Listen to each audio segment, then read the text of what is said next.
亲爱的朋友们，欢迎来到微光夜读。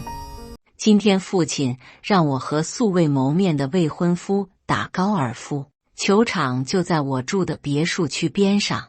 我骑了辆限量版 Trackman 自行车就去了，未婚夫的助理却把我拦下了。哎，你干嘛？这种高端球场也是你这种穷鬼能进的。我看拦我的不是保安，就没管他，继续往里走。你是不是听不懂人话？你这种骑自行车的穷鬼还会打高尔夫？我想让保安替我作证，谁知保安是昨天才入职的。就你这种贱人也想混进去，不会想去勾引里面的贵人吧？我掏出会员黑卡，他却说假装认识保安还不算，还想用假会员卡。谁不知道这里的 VIP 会员卡是金色的？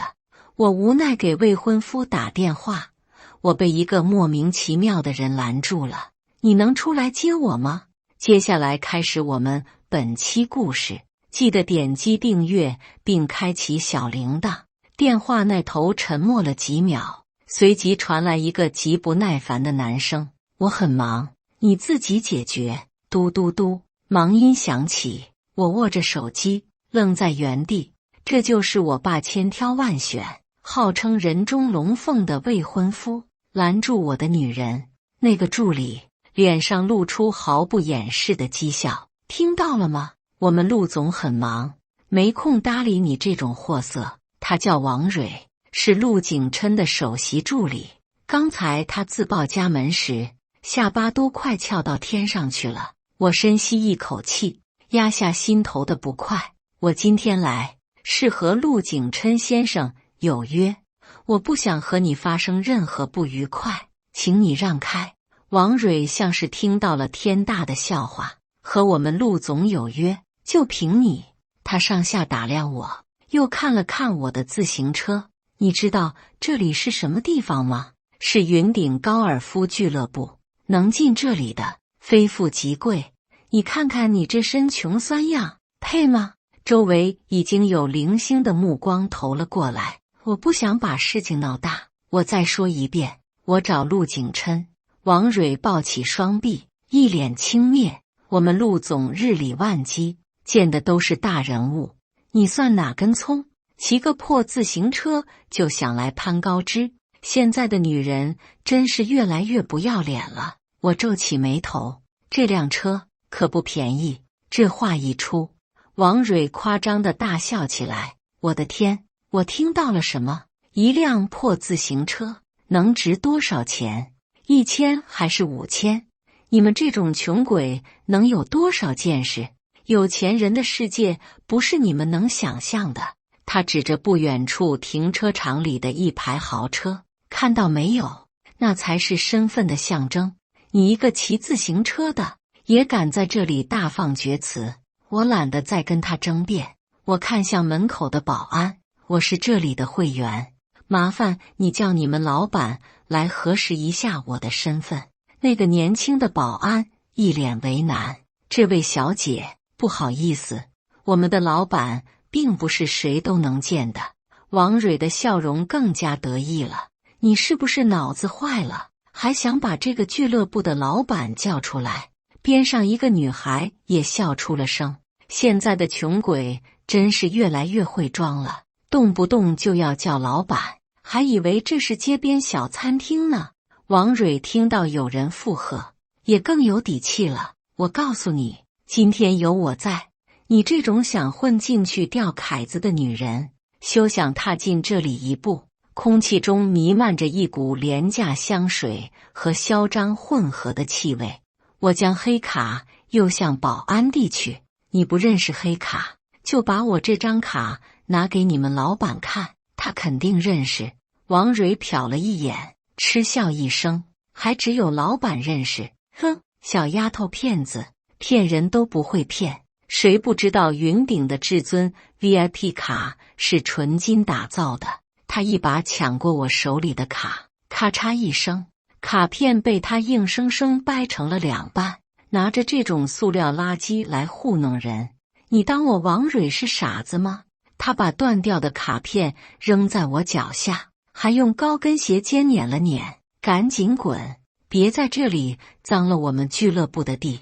我看着地上的碎片，都快把牙咬碎了。那张卡是爷爷18岁生日时送我的礼物，他说这是云顶俱乐部最高权限的创始会员卡，整个华夏不超过5张。现在他被一个狗仗人势的助理当成垃圾一样踩在脚下。我掏出手机，再次拨通了陆景琛的电话。这一次我没给他挂断的机会。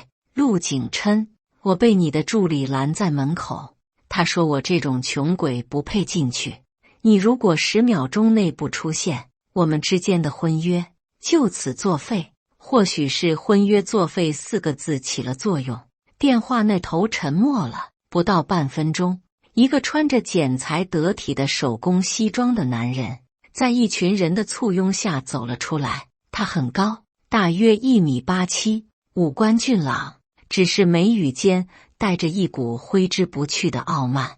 他就是陆景琛，我爸照片上只给我看过的，商业奇才，青年俊彦。王蕊一看到他，立刻像哈巴狗一样迎了上去，姿态亲昵地挽住他的手臂。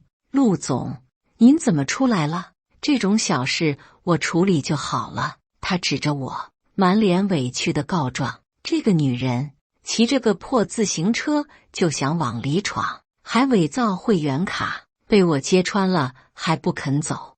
我看她就是想混进来勾引您，用心实在险恶。陆景琛的目光落在我身上，带着审视和不屑。你就是江之薇？他的声音比电话里更冷。我还没开口，他就已经下了定论。我爸的眼光真是越来越差了，让你来你就来，连最基本的礼仪都不懂吗？骑个自行车来高尔夫球场，你是来搞笑的？我看着他，突然觉得有点可笑。所以你的意思是我应该坐劳斯莱斯来见你，才算懂礼仪？陆景琛冷哼一声，至少不会像现在这样丢我的人。他瞥了一眼我身边的自行车，眼中的嫌恶更深了。也不知道我爸怎么想的，竟然让我娶你这么个上不了台面的女人。此话一出，周围看热闹的人群顿时发出一阵窃窃私语。天啊，这个骑单车的女人竟然是陆总的未婚妻！开什么玩笑？陆总是什么身份？怎么会和这种女人有婚约？你看她那样子，浑身上下加起来有500块吗？还想嫁入豪门，简直是痴人说梦。一个打扮得花枝招展的女人站了出来，声音尖锐，就是陆总是我们所有名媛的梦中情人，怎么能被这种乡巴佬玷污？我第一个反对这门婚事。王蕊听到这些议论，腰杆挺得更直了，看向我的眼神充满了胜利者的炫耀。我有些无语，我什么时候说过要嫁给他了？要不是我爸天天逼我，我根本不会出现在这里。行，我上不了台面，我丢你的人，可以了吧？我懒得再跟他们纠缠。既然陆先生这么看不起我，那这桩婚事就此作罢。没什么事的话，我先走了。我扶起我的自行车，准备离开。站住！王蕊尖叫一声，再次挡在我面前。想走没那么容易。他恶狠狠地盯着我，你假冒会员，伪造证件，想混入私人俱乐部，还对陆总死缠烂打，影响了俱乐部的声誉和陆总的心情。这件事必须报警处理。我简直要被他气笑了。你哪只眼睛看到我死缠烂打了？从头到尾都是你在无理取闹，颠倒黑白。我指了指头顶的监控，这里有录像，是你先挑衅，也是你弄坏了我的东西。要报警也是我报，轮得到你吗？王蕊一听我要报警，非但不怕，反而更加嚣张。报警？好啊，我倒要看看警察来了，是信你这个穷酸丫头，还是信我们陆总？他转向陆景琛，声音变得娇滴滴的：“陆总，您看他还敢威胁我呢？”陆景琛眉头紧锁，显然已经失去了所有耐心。江之薇，我劝你适可而止。看在我爸的面子上，我可以不追究你今天的行为，马上道歉，然后离开。否则，就别怪我不客气了。我看着他那张自以为是的脸，让我道歉？道什么歉？为我骑了自行车碍了你的眼道歉，还是为我这个穷酸未婚妻让你丢脸了道歉？我的语气平静，但每一个字都像针一样。陆景琛的脸色沉了下来，看来你是不见棺材不掉泪了。他对着王蕊使了个眼色，王蕊，按规矩办。王蕊立刻心领神会，脸上露出狰狞的笑容。听到了吗？陆总让你滚！他越说越激动，上前一步，猛地推了我一把。我没防备，踉跄了一下，手肘在自行车的金属车把上磕了一下，火辣辣的疼。我体内的怒火终于压不住了。你们陆家的人说不过就要动手吗？王蕊见我被推，更加得意。动手又怎么样？打你都是轻的。他扬起手，一巴掌就朝我脸上扇了过来。小贱人，我今天就替陆总好好教训教训你。千钧一发之际，我侧身躲开了。王蕊一巴掌挥空，差点闪到自己的腰。他恼羞成怒，再次朝我扑过来。你还敢躲？我看你能躲到什么时候？我连续后退几步，避开了他的攻击。我不是怕他，也不是不会还手，只是爷爷从小教我的手不是用来和泼妇打架的，我的手是用来握手术刀，拯救生命的。出手就要一击即中，解决问题，而不是像现在这样毫无意义的纠缠。王蕊见几次都碰不到我，气得直喘粗气。小贱人，你有种别躲，信不信我现在就让保安把你抓起来？陆景琛站在一旁，冷眼旁观，丝毫没有要阻止的意思。在他眼里，我大概就是个不知天高地厚，企图攀附豪门的捞女。现在我被他的助理教训，他可能还觉得很解气。周围的议论声越来越大，这女人身手还挺敏捷的嘛，跟条泥鳅似的，再敏捷有什么用？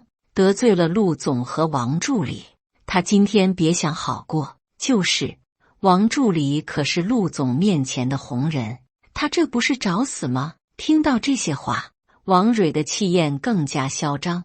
他从旁边一个保安手里夺过橡胶棍，指着我最后警告你一次，立刻跪下给陆总道歉，否则我打断你的腿。我看着他手里的橡胶棍，眼神彻底冷了下来。你确定？王蕊以为我怕了，冷笑一声，怕了，晚了。今天不让你长点记性，你都不知道马王爷有几只眼。他挥舞着橡胶棍，再次朝我冲来。够了，王蕊。他的语气里带着不耐，别把事情闹得太难看。江之薇，你只要跪下来给王蕊磕头道歉，我就放你走。王蕊有些不甘心，但还是停下了动作。他恶狠狠地瞪着我，算你运气好，还不快跪下磕头。我看着他们，冷静地说道，凭什么要我道歉？全过程都是你的助理胡闹，还弄坏我的会员卡，我还没找他赔钱呢。王蕊立刻跳了出来，你放屁，你那张破卡就是伪造的，我那是替俱乐部清理垃圾。再说了，就算要赔，一张塑料卡能值几个钱？我赔你10块，够不够？他从钱包里掏出10块钱，轻蔑地扔在我脚下，拿着钱赶紧滚。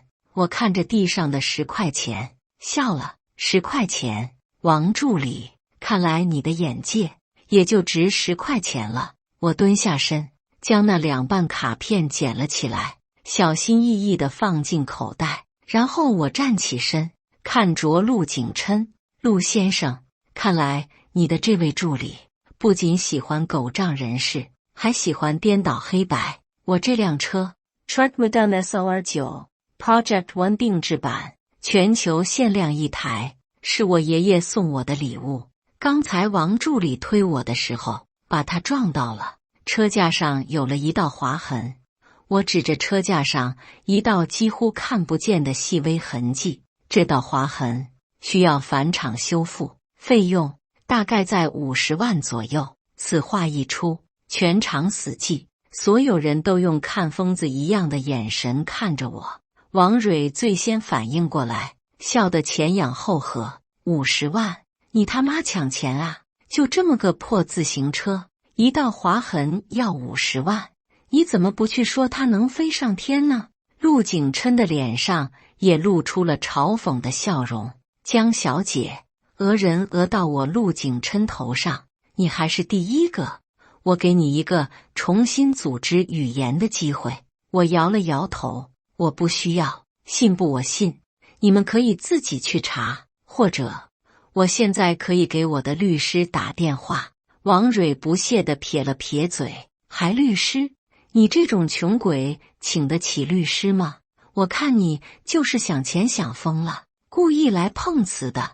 他转向陆景琛，继续煽风点火：“陆总，这种女人绝对不能放过她，必须报警，告她敲诈勒索。”陆景琛的脸色阴沉的能滴出水来。江之薇，我的耐心是有限的，我最后给你一次机会。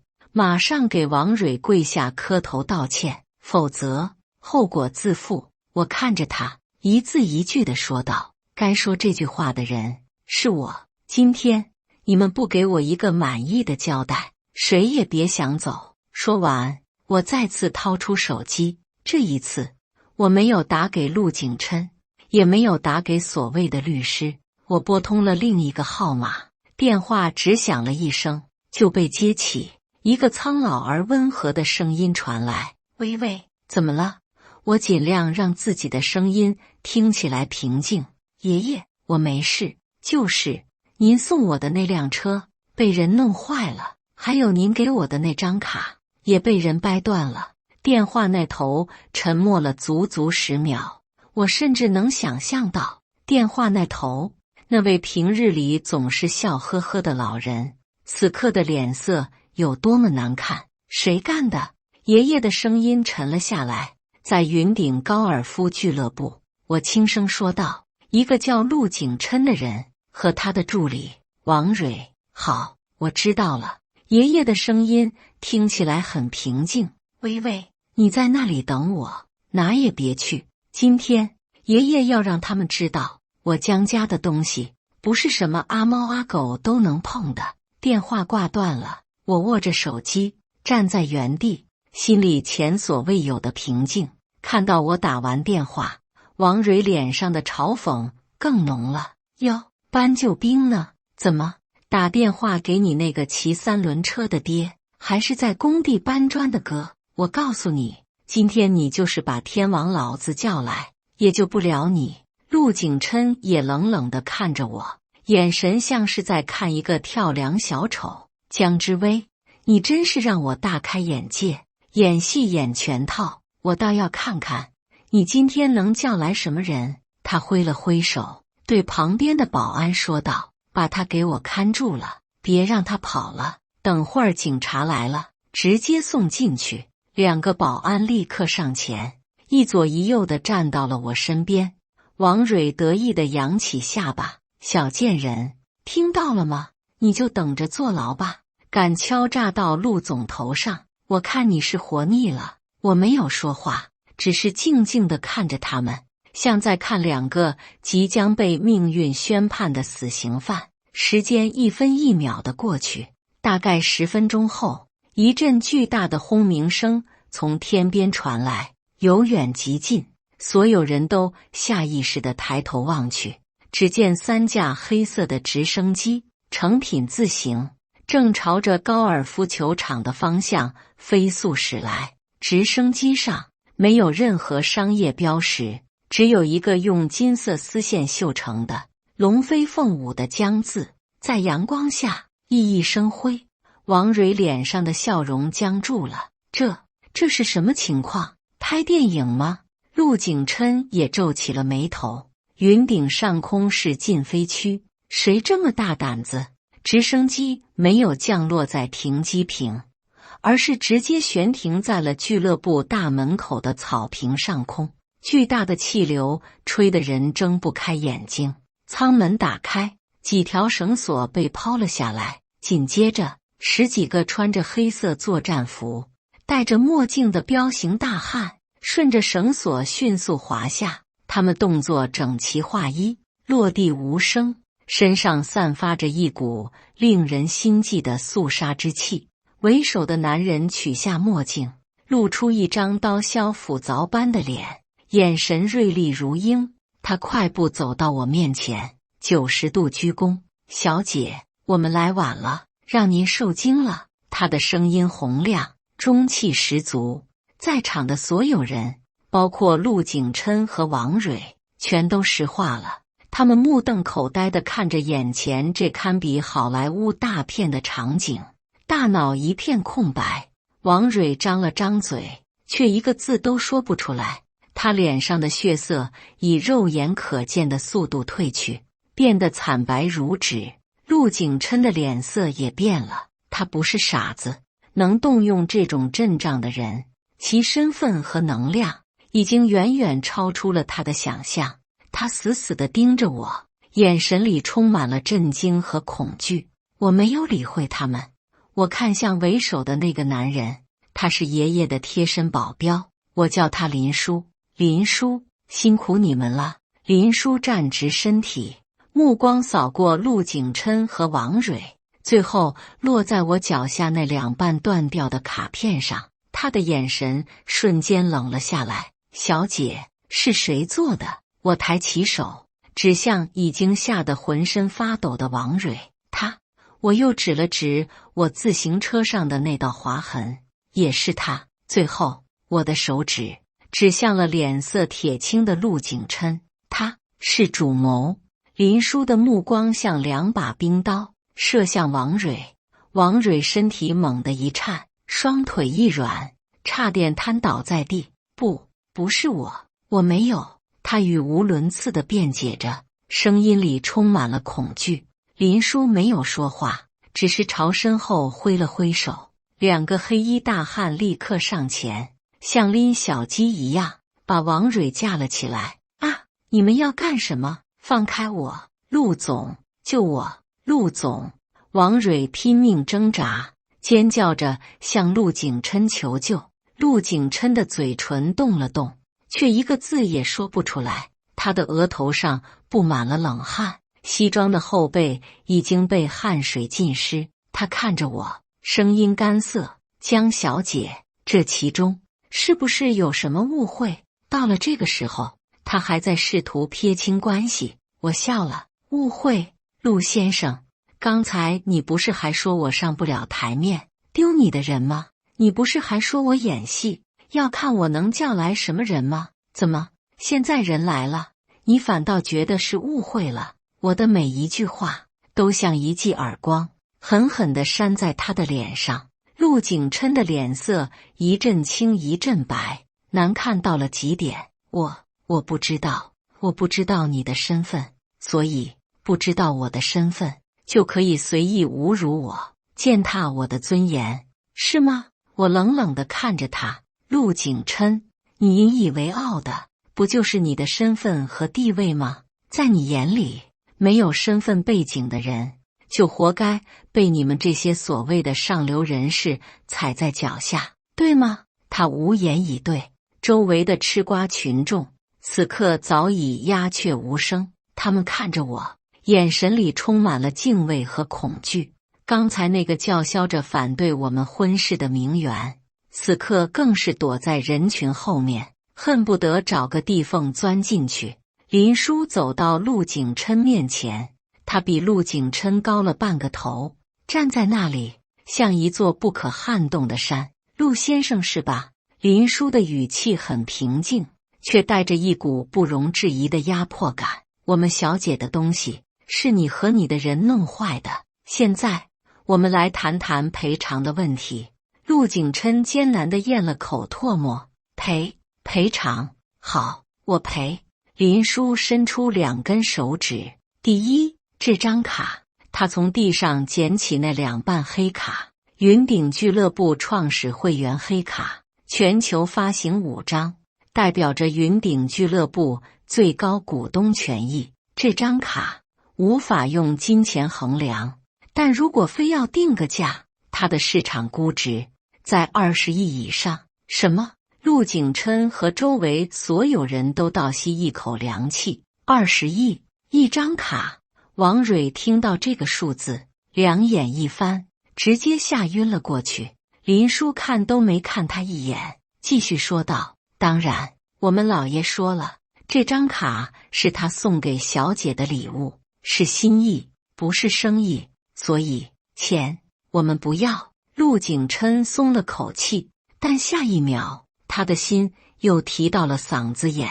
林叔接着说：我们要弄坏他的人，用1只手来赔。陆景琛的脸瞬间变得毫无血色，他惊恐地看着林叔，又看了看被架着已经不省人事的王蕊。这，林叔仿佛没看到他的表情，继续伸出第2根手指。第2，这辆车，他指着我的自行车 Truck Model SOR9 Project One 孤品定制，车身采用航天级碳纤维，由意大利顶级工匠纯手工打造，上面有小姐名字的缩写 ZW。 这辆车同样是老爷送给小姐的礼物，价值1200万。车架上的划痕破坏了整体结构，无法修复，只能整车报废，所以赔偿金额1200万。陆景琛的身体晃了晃，几乎站不稳。1200万买一辆自行车，他一直以为我骑的是几百块的自行车，他做梦也想不到，这辆在他眼里破烂不堪的自行车，竟然比他的法拉利还贵。我赔。他的声音都在颤抖。林叔点点头，很好。最后，第3样，他的目光变得锐利起来。我们小姐在这里受到的精神损失和名誉损害，这个又该怎么赔？陆景琛张了张嘴，一个字都说不出来。他知道，这才是最麻烦的。钱他赔得起，手他可以牺牲一个助理，但精神和名誉的损害，这种无形的东西，对方可以开出任何价码，而他没有任何讨价还价的余地。就在这时，一个急切的声音从俱乐部里面传来：林先生，林先生手下留情。一个穿着俱乐部经理制服的中年男人连滚带爬地跑了出来，他跑到林叔面前，点头哈腰，脸上堆满了谄媚的笑容。林先生，您怎么来了也不提前通知一声，我们好准备接待啊。他是云顶俱乐部的总经理，姓张，在京海市也算是个有头有脸的人物，但此刻在林叔面前，他恭敬得像个仆人。林叔冷冷地瞥了他一眼：张经理，你们云顶的门槛现在这么高了吗？连我们家小姐都进不来了。张经理吓得魂飞魄散，冷汗瞬间就下来了。误会，天大的误会啊！他转身对着陆景琛，声音陡然拔高：陆总，你到底做了什么好事？这位是江小姐，是我们云顶最尊贵的客人，是我们董事长都要亲自接待的贵宾，你和你的助理竟然敢把江小姐拦在门外！嗨，他看到了地上断掉的黑卡，声音都劈叉了。我的天，创始黑卡！陆景琛，你闯下滔天大祸了！张经理的话像一颗重磅炸弹，在人群中炸开。云顶董事长都要亲自接待的贵宾，创始黑卡，每一个词都狠狠地冲击着在场所有人的神经。陆景琛彻底懵了，他呆呆地看着我，仿佛是第一次认识我。他怎么也想不通，一个骑着自行车、穿着普通运动服的女孩，怎么会有如此恐怖的背景？他父亲只告诉他，对方家世清白，是个不错的联姻对象，可没告诉他，对方是连他都惹不起的存在啊！江小姐，陆景琛的声音颤抖得不成样子。我真的错了，求求你，再给我一次机会。他竟然扑通一声，当着所有人的面朝我跪了下来。这位平日里高高在上、不可一世的陆氏集团继承人，此刻像一条丧家之犬，跪在我面前，摇尾乞怜。周围一片哗然，所有人都被这一幕惊得说不出话来。我静静地看着他。机会，陆景琛，我给过你机会，给过你很多次机会，是你和你的助理一次次侮辱我，我连离开都要向你那助理跪下磕头。我的声音很轻，却像重锤一样敲击着他的心脏。他瘫坐在地上，面如死灰。我不再看他，转头对林叔说：“林叔，我们走吧，这里空气不好，我不想再待下去了。”林叔点点头：“是，小姐。”他对着身后的黑衣人挥了挥手，把东西带上。两个黑衣人立刻上前，一个将已经吓晕的王蕊扛在肩上，另一个小心翼翼地抬起了我的那辆自行车，仿佛那不是一辆自行车，而是一件稀世珍宝。就在我们准备离开的时候，又一辆黑色的劳斯莱斯幻影以极快的速度冲了过来，一个急刹车停在了门口，车门打开，一个头发花白但精神矍铄的老人从车上连滚带爬地跑了下来。他穿着一身唐装，手里还拄着一根龙头拐杖，正是陆景琛的父亲，陆氏集团的董事长陆振华。他一下车就看到了跪在地上的儿子和这剑拔弩张的场面，他的脸色瞬间变得惨白。他没有去看自己的儿子，而是径直跑到我面前，二话不说，对着我深深地鞠了一躬：“江小姐，对不起，是我教子无方，让您受委屈了。”这位在京海商界叱咤风云几十年的老人，此刻在我面前，姿态低到了尘埃里。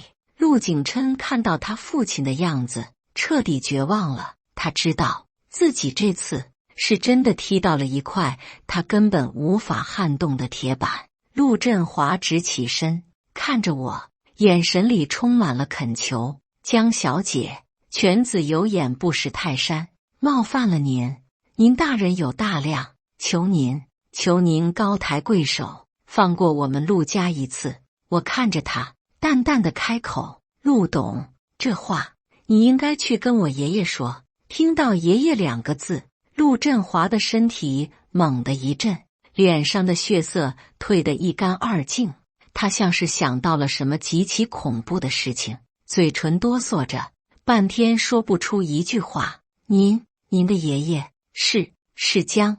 我没有回答他，只是平静地看着他。答案已经不言而喻。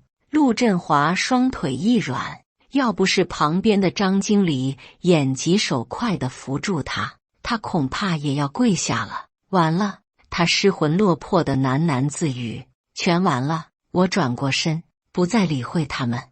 林叔为我拉开了直升机的舱门，我踏上直升机，回头看了最后一眼，面如死灰的陆景琛，瘫软在地，人事不省的王蕊，还有失魂落魄，仿佛瞬间苍老了10岁的陆振华，还有那些曾经对我冷嘲热讽，此刻却噤若寒蝉的所谓名流。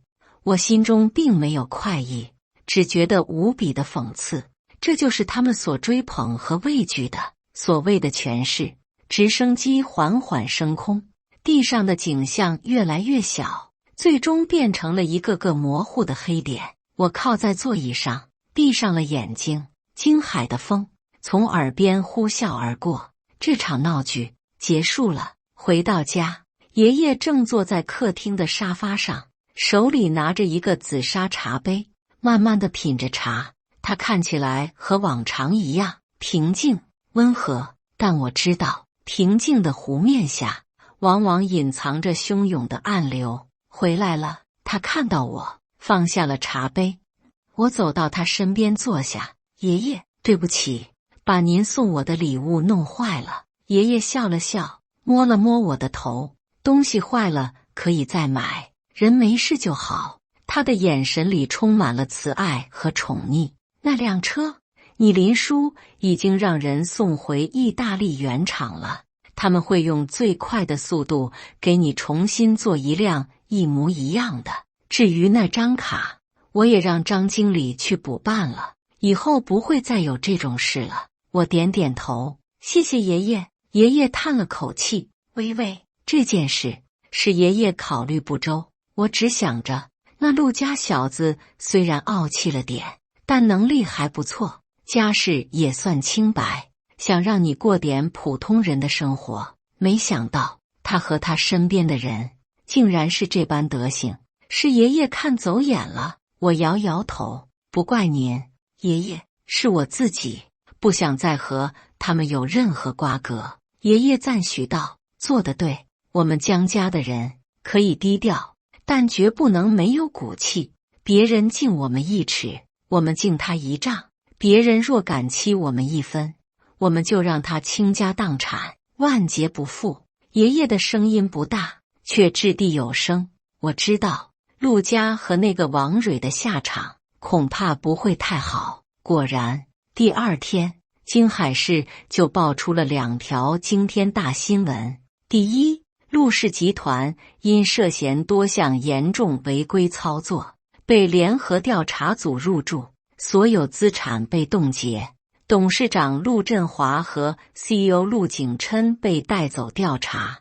一个屹立在京海几十年的商业帝国，一夜之间轰然倒塌。第二，云顶高尔夫俱乐部发布永久性黑名单，前陆氏集团总裁助理王蕊因严重损害俱乐部声誉及侮辱贵宾，被列为第1号不受欢迎人物，终身禁止踏入全球任何一家云顶旗下产业。同时，一份关于王蕊的详细调查报告在网上流传，包括他如何利用职务之便收受贿赂、打压异己，甚至私生活混乱、脚踏几条船的丑闻。他在一夜之间身败名裂，成了整个京海市的笑柄。我看着手机上的新闻，心中没有丝毫波澜。这一切都是他们咎由自取。如果他们没有那么傲慢，没有那么目中无人，事情本不该发展到这个地步。我给父亲打了个电话，爸，我和陆景琛的婚事取消了。父亲在电话那头沉默了很久。我知道了，他的声音听起来有些疲惫。微微，是爸不好，给你找了这么个。我打断了他，爸，都过去了，以后我的事我自己做主，您和爷爷就别操心了。好，好，父亲连声答应。挂了电话，我感觉一身轻松。窗外阳光正好，微风不燥。我决定出去走走。我换上了一身简单的休闲装，没有开车，也没有骑车，就这么步行在别墅区的林荫道上。走着走着，我看到了一个熟悉的身影，是陆景琛。他穿着一身廉价的运动服，头发乱糟糟的，胡子拉碴，眼神空洞，和几天前那个意气风发的豪门贵公子判若两人。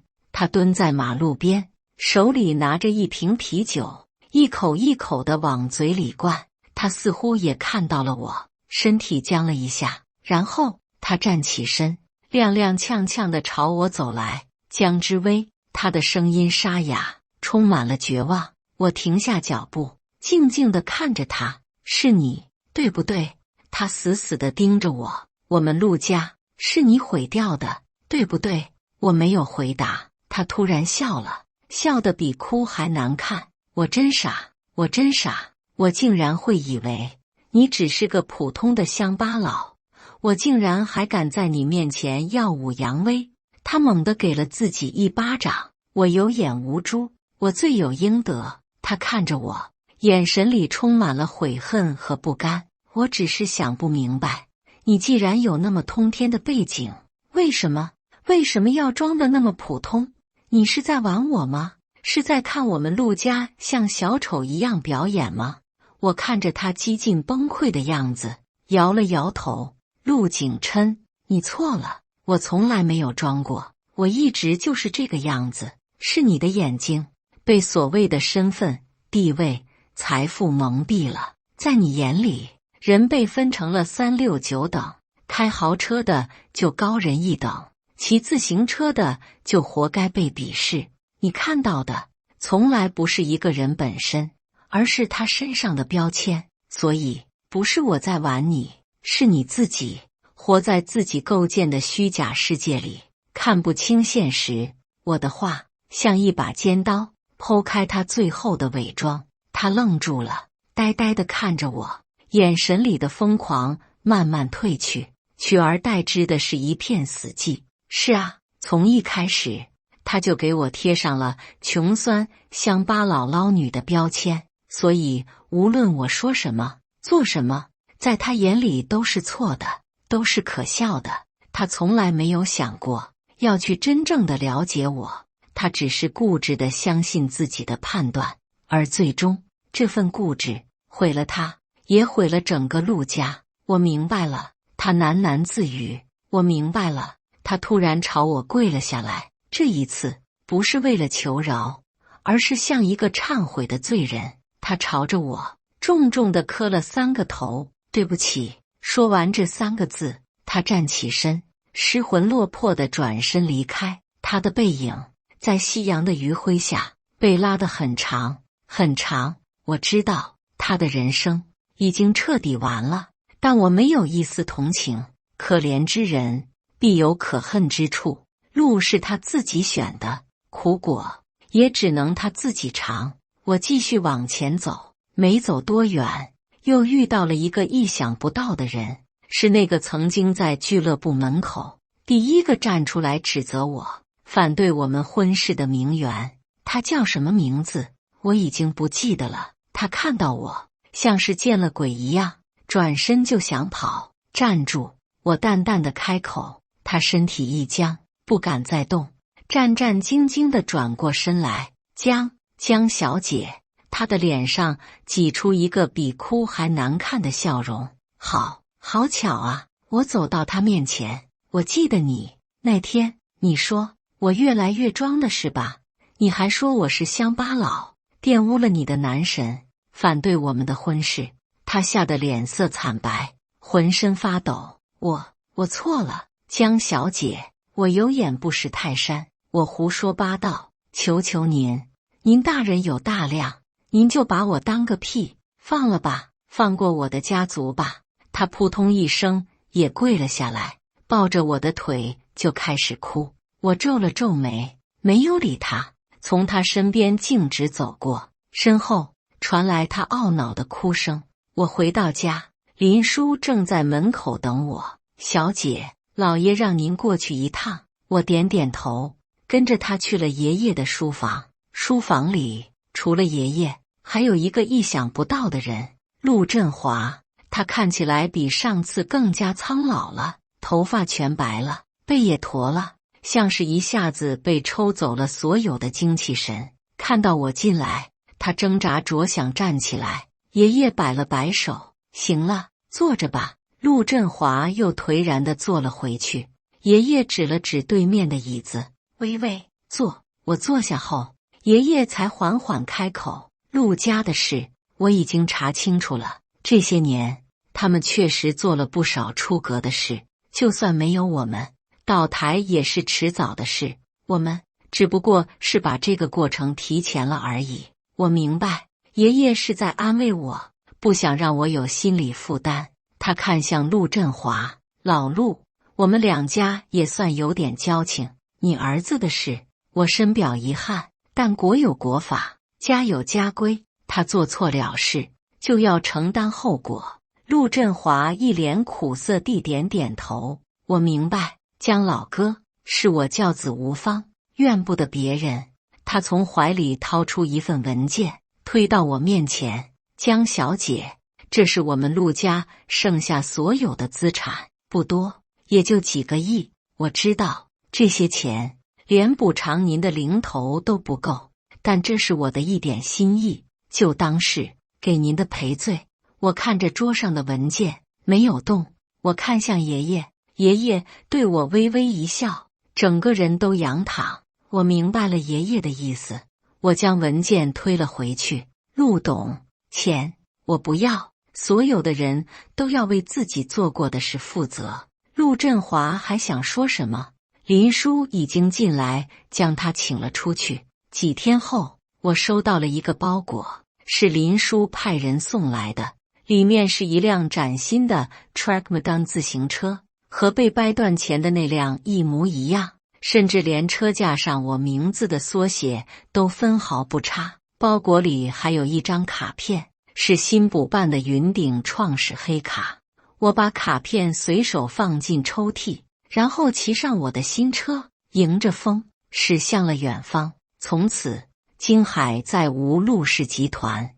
关于陆景琛的最后消息，是我在国外一家医院做学术交流时听说的。听说他因为承受不住打击，精神失常，被送进了精神病院。而王蕊，据说因为得罪了不该得罪的人，在京海再也混不下去，最后流落到了某个不知名的小城市，连工作都找不到。每个人都要为自己的行为付出代价，这很公平。我给父亲打了个电话，告诉他我未来几年的规划。他听完后长长的叹了口气，微微，只要你开心就好，以后你的婚事爸再也不管了。我笑了，谢谢爸。挂掉电话，我看着窗外湛蓝的天空，生活终于回归了它应有的平静。感谢大家的观看，本期故事精彩吗？欢迎大家在下方评论区吐槽。如果你喜欢这类故事，记得点击订阅微光夜读，并分享给更多的人，这会对我帮助很大。再次感谢大家的观看。